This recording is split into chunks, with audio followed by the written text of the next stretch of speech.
Hey friends, I'm glad you're here. If your chest feels tight or your thoughts feel loud, you're not alone.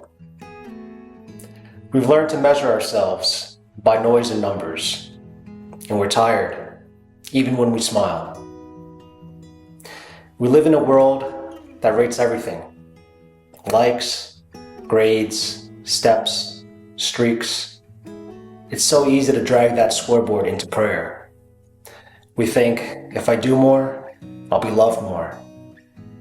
But our souls weren't made for a treadmill of approval. We were made for a table of welcome. And here's the thing.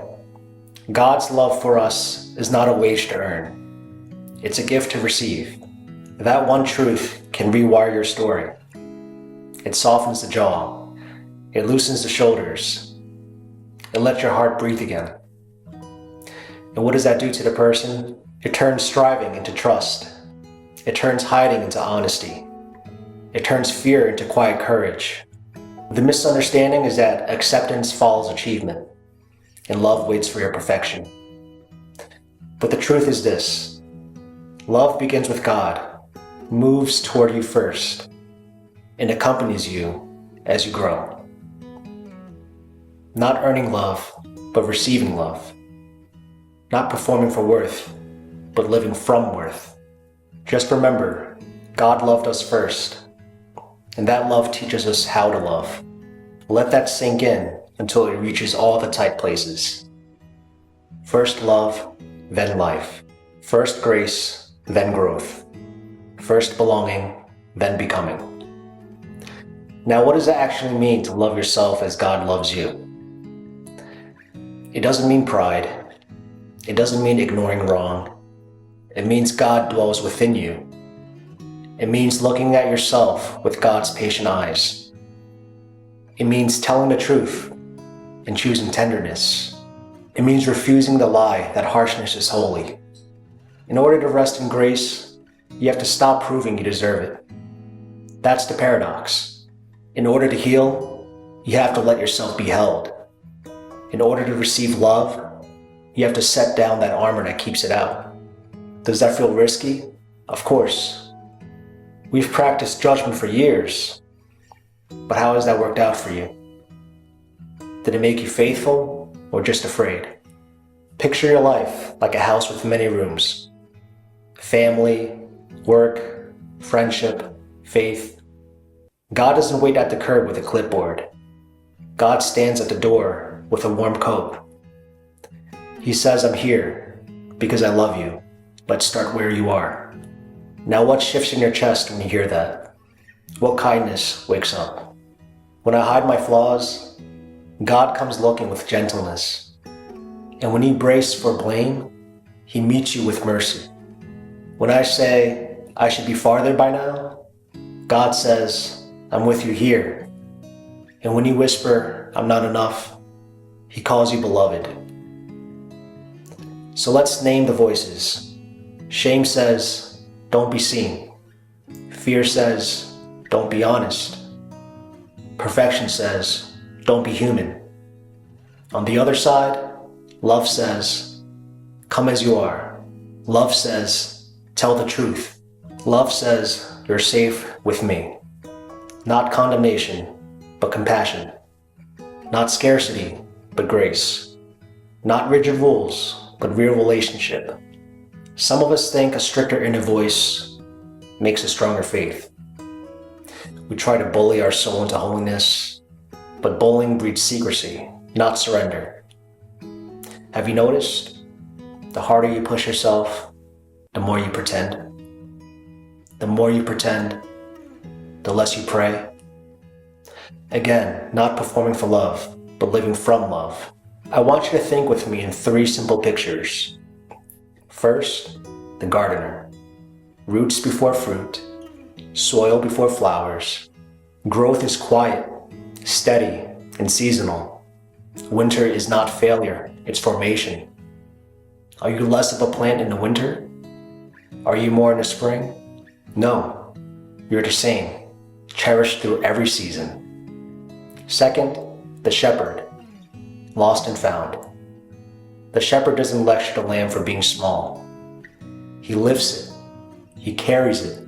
He rejoices more over finding than over scolding. If you feel like the chosen one, what does that do to the soul? It opens your hands to be carried. And third, the friend. A true friend names the gold under the dust. A true friend remembers your birthday and your hard day.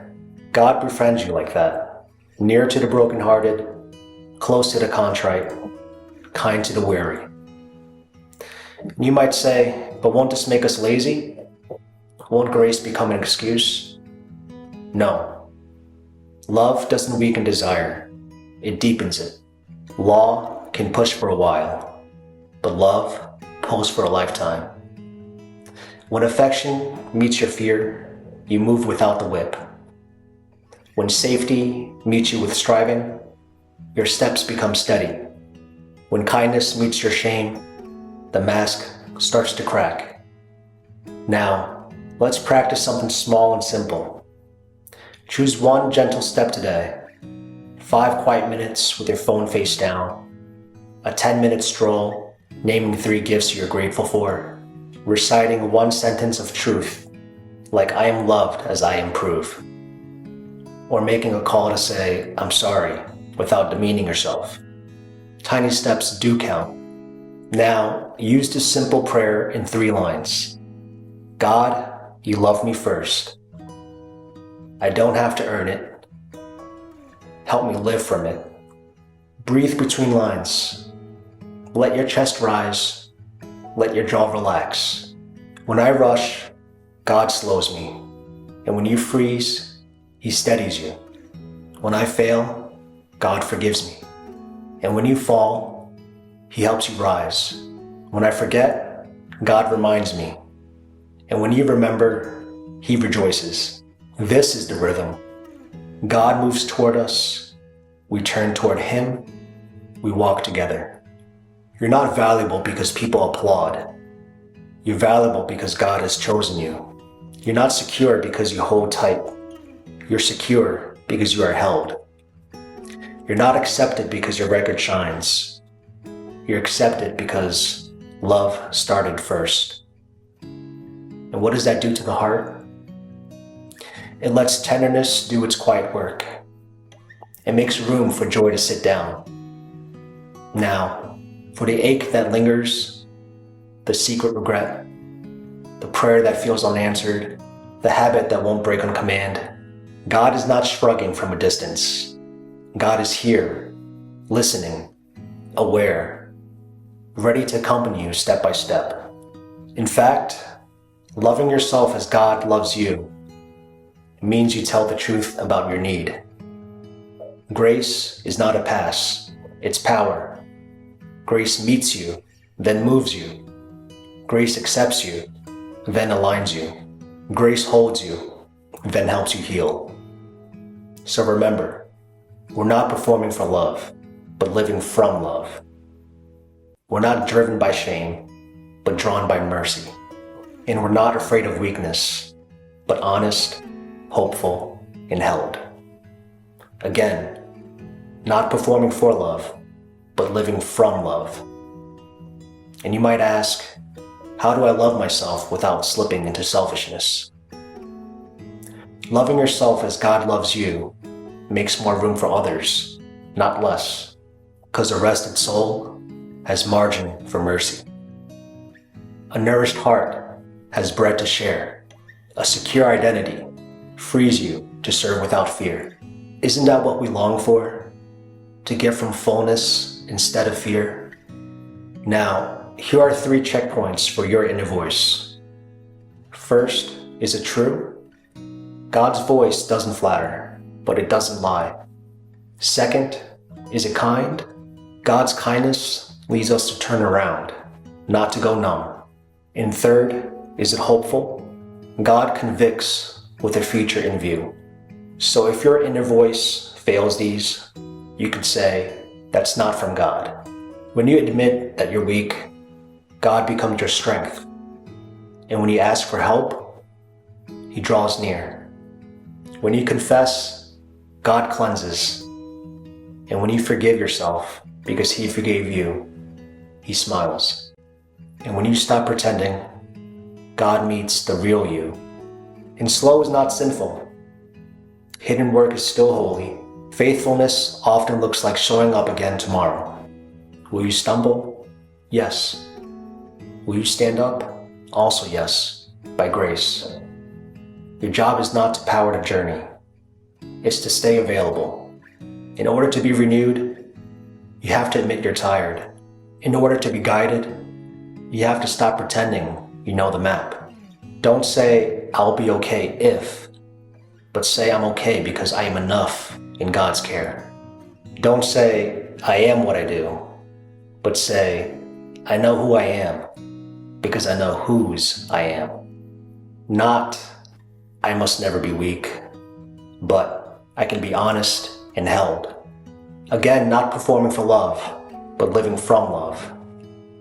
And before we go, receive this like a friend's hand on your shoulder. May you remember the first love that began before your first day. May you learn to see yourself with God's soft eyes, patient, truthful, and kind. May the loudest word in the hallway of your thoughts be beloved.